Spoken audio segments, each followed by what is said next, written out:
Okay, so yesterday's camp spot wasn't glamorous at all, hence why there's no footage of it. As I got to Richmond, it started to rain, as you saw, and it was a little dark, so I had to make it quick. So I just done it on the side, I don't know, of a trail. It wasn't the most hidden, but you know, no one was around or anything. Alright, so it's 7 in the morning. I've made a booking for a campsite today, just so I could charge up all my stuff, wash my clothes. It will probably be the last one until Robin Hood's Bay, and it's a campsite, so I'm still tent camping in this one. I'm just going to make use of the facilities there. Alright, it's about an 8-hour hike, so let's get to it. Got myself a Sting, proper early in the morning as well. Good start, good start. But I've got this insect repellent wipe that was in my medi kit. Oh, but yeah, they're loving me at the moment, man, these wasps. Alright, anyway, let's get back to that. Got a lovely woodland walk today. I'm glad, because I was starting to feel I was having some bad luck this morning. You know, I had got the Sting. I've got some aches, proper aches now in my legs, well, my ankle and the bottom of my foot. Anytime I move it, it's pulling. So I've kind of got a limp going on at the moment, and I still got, including today, 3 days. So I'm going to take it slow and just 1 foot at a time. Don't want to further injure myself, and ideally want to complete this as well. But yeah, the woodlands kind of makes you forget about all that. Feel this is where I should be. Yeah, the really sucky thing about this is originally the woodlands I was meant to come to camping last night. That rain last night caught me off guard in was it Richmond?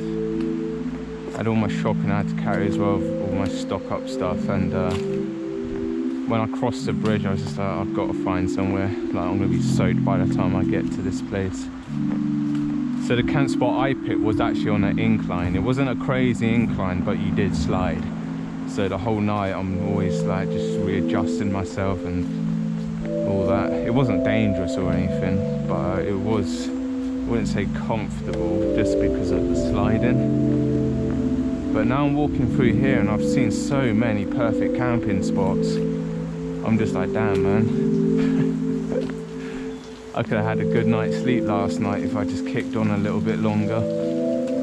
But that's the thing about wild camping, man. You never know. You never know. The weather could just change on you at any moment, and you got to adapt to the situation. And that's the fun part about it. It was what makes it exciting. So you don't really know where you're going to sleep that night.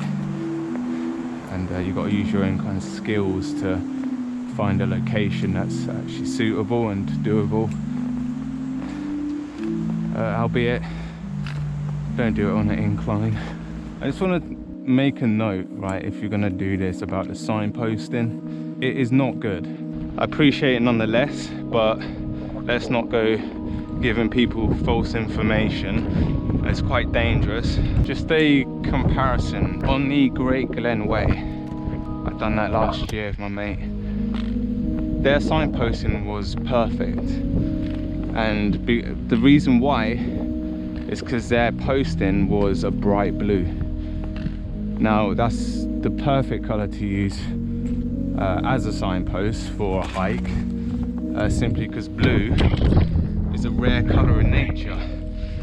So your eyes are naturally drawn to seeing it.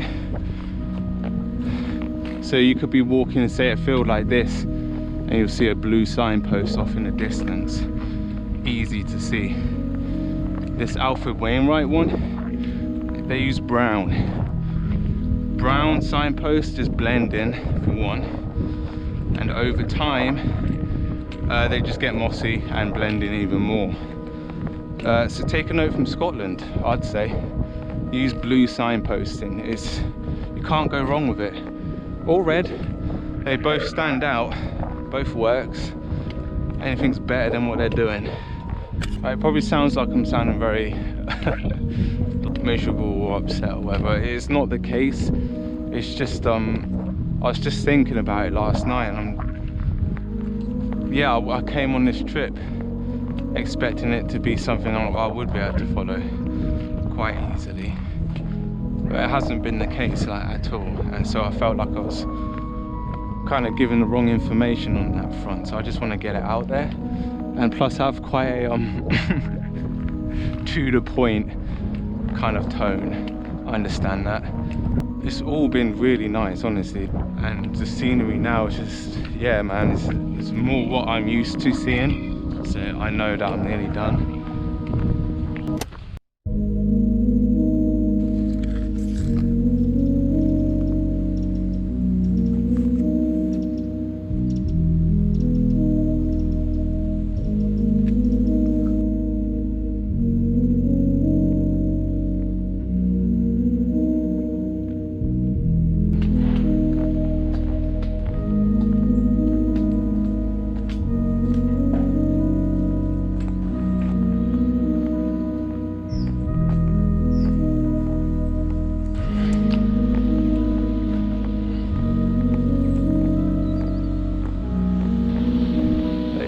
On the steering wheel, I think he's just on his phone.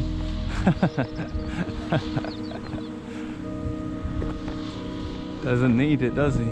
The steering wheel, I mean. Well, not right now. It's when he gets to the very end. That's when he uses it. Ready, ready, ready. Oh, and off the phone. There we go. And let's go round for another one. So the original plan today was to hike to Wainwright, but after looking at the area last night, I couldn't find a place to camp, and I couldn't find like a reasonable priced B&B slash camping ground. So I had to find something just before Wainwright. Now that's not necessarily a bad thing, and that's because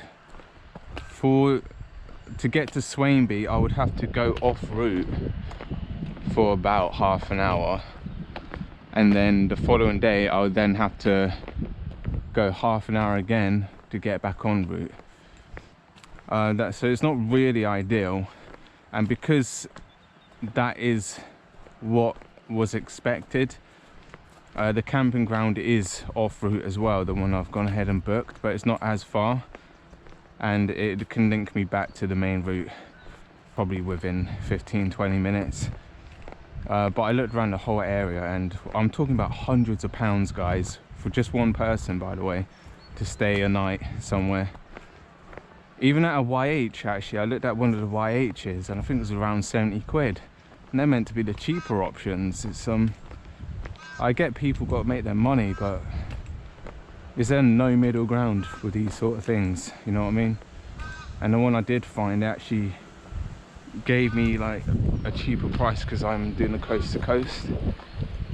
So originally it was meant to be like 30 quid, but I got it for 16 for the tent pitch because I'm a walker.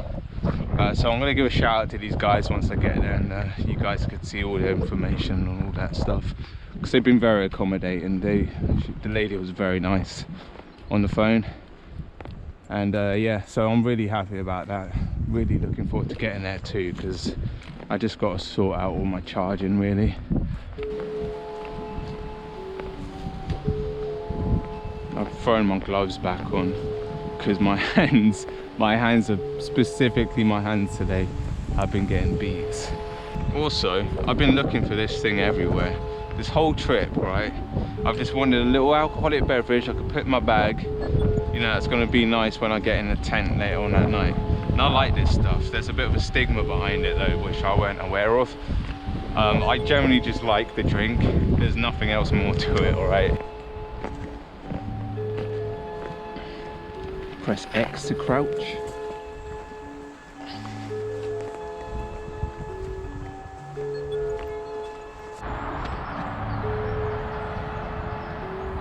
How's that for construction, huh? Says 56 pounds. I don't know what that translates to in kilograms. I think it's around 20 odd kilograms probably. Attached to this, which is attached to that, which is attached to this. Assuming it's to keep the beam in place. That's funny.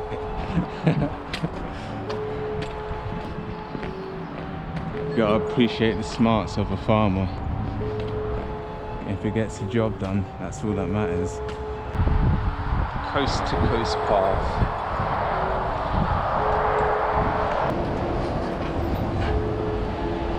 We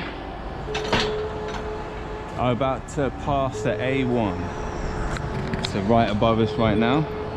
It's one of the main roads in the UK. I'm not quite sure where it goes. I think it's Newcastle. I could be very wrong with that. But we're directly underneath it right now. One of the main veins in this country. A lot of history here for you. The town I'm currently passing by is called Catterick. Catterick actually used to be an old Roman, like an estate. And there's still remnants of it around. I just saw a sign back there, I just read it. I ain't gonna look around, I ain't got time for that. But that's really cool, something I didn't know. You can see some of the old architecture there. The bridge, I ain't gonna say this bridge because that's all like iron and stuff, but it is an old bridge. So yeah, pretty cool. If you ever want to visit Catterick, just bear that in mind. Old Roman estate. Old Roman fort, sorry, not an estate. Old Roman fort.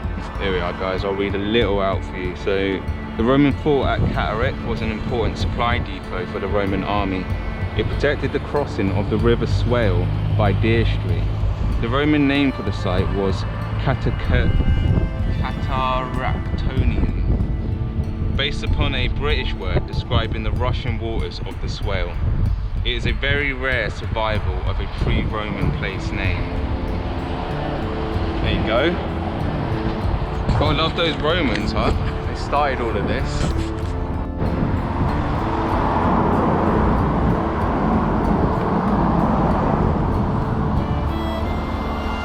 There's a heron there. It's like a black heron. I've never seen that. Maybe it's a different kind of bird. An egret, but I'm purely going off Red Dead Redemption then. I have no idea. Solitary though, by the looks of it.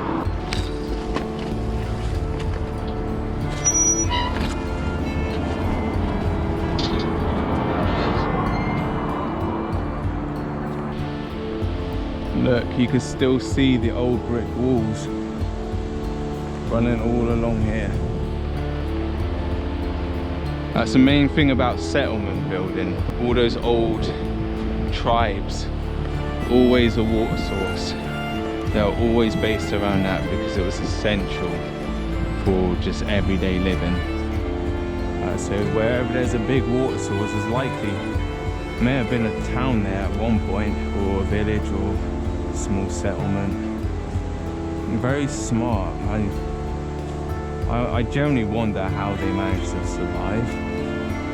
Because doing this coast to coast, it has knackered me out, and I'm wearing 2025 upgraded materials, you know what I mean?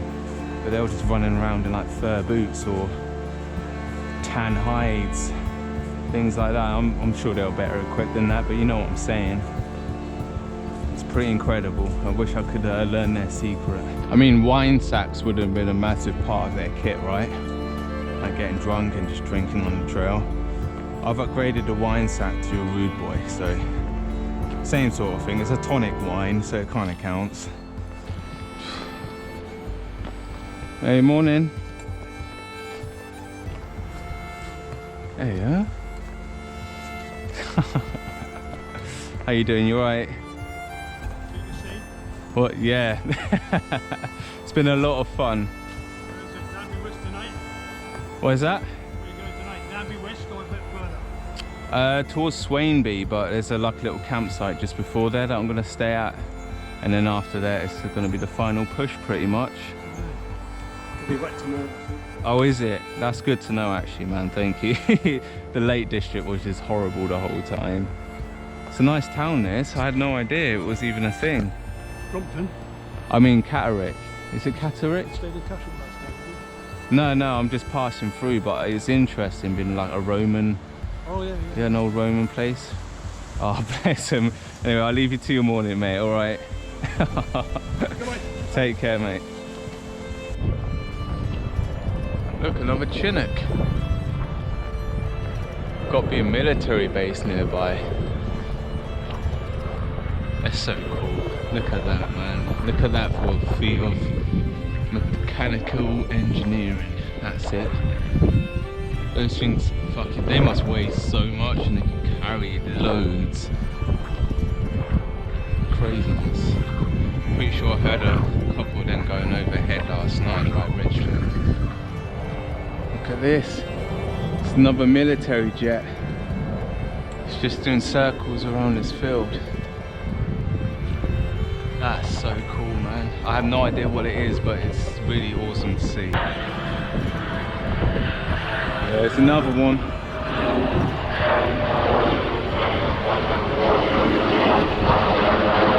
Oh my god.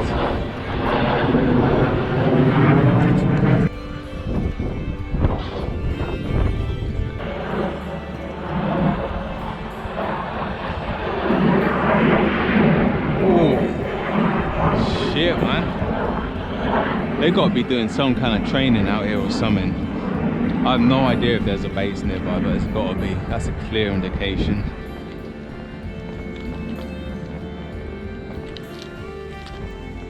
Hey, oh, that was pretty sick though. Not so sick.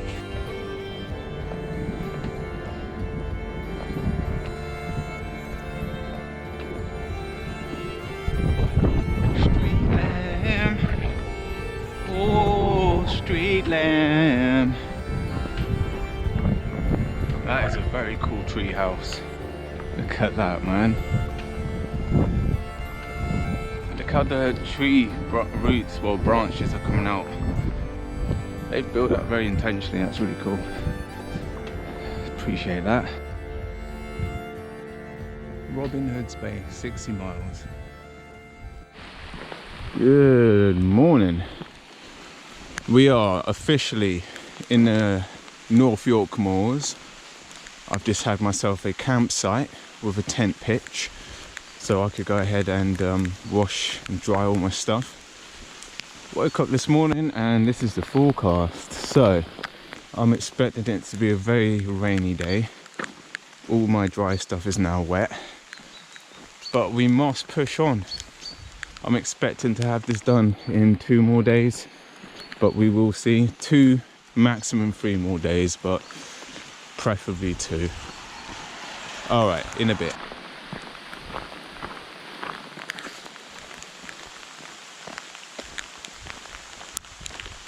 Yep, I'm expecting this is going to be a whole day thing. You know what, I'm convinced that this trip has just not wanted me to do it.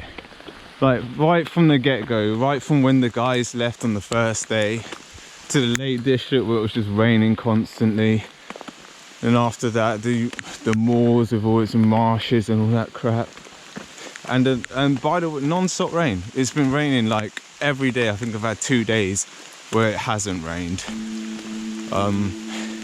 But yeah, I just keep kicking, and I just generally feel like something's out there trying to stop me from doing this. I don't know why.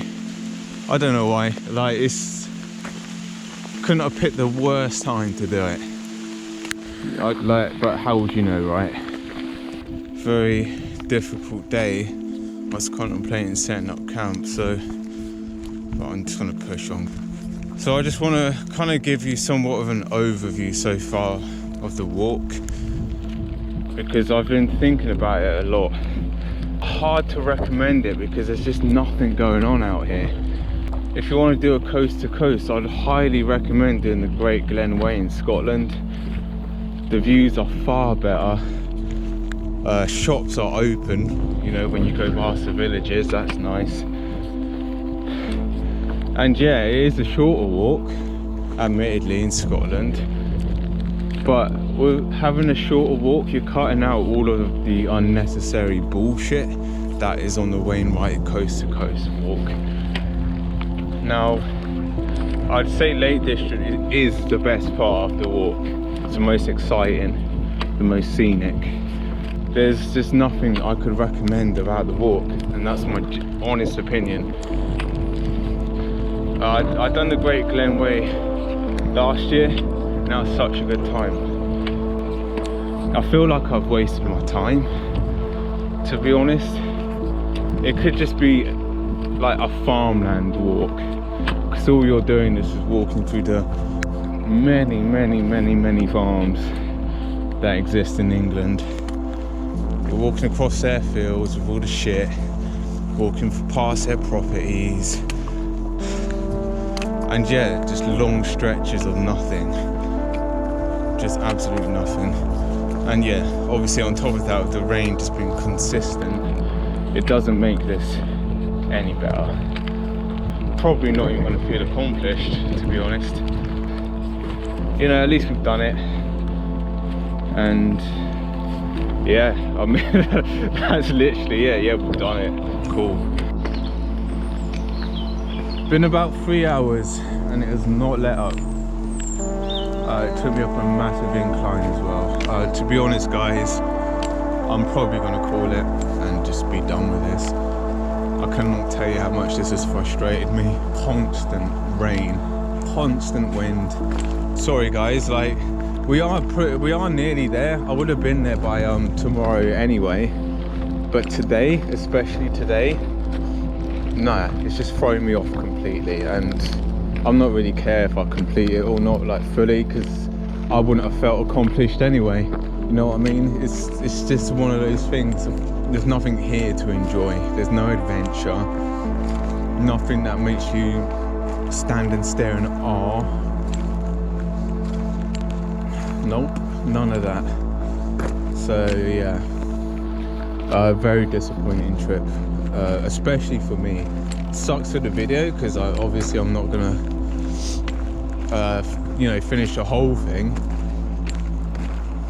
And I know it would have been nice to kind of see that, you know, from start to finish. And when you're just tired, you're fucking soaking wet from 3 hours of rain, and then you get an incline, and then you have to walk on top of, nah, even thinking about it's pissing me off.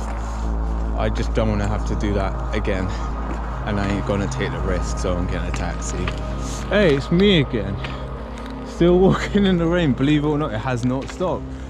It doesn't look any different, does it? It's all the same. Just a little update. So what's going on is I'm in quite a rural part, and I'm just trying to find me some public transport. Now it sounds simple, but my god, it is not an easy task. So I'm literally walking village to village, trying to find a place that does a taxi or a bus or a train,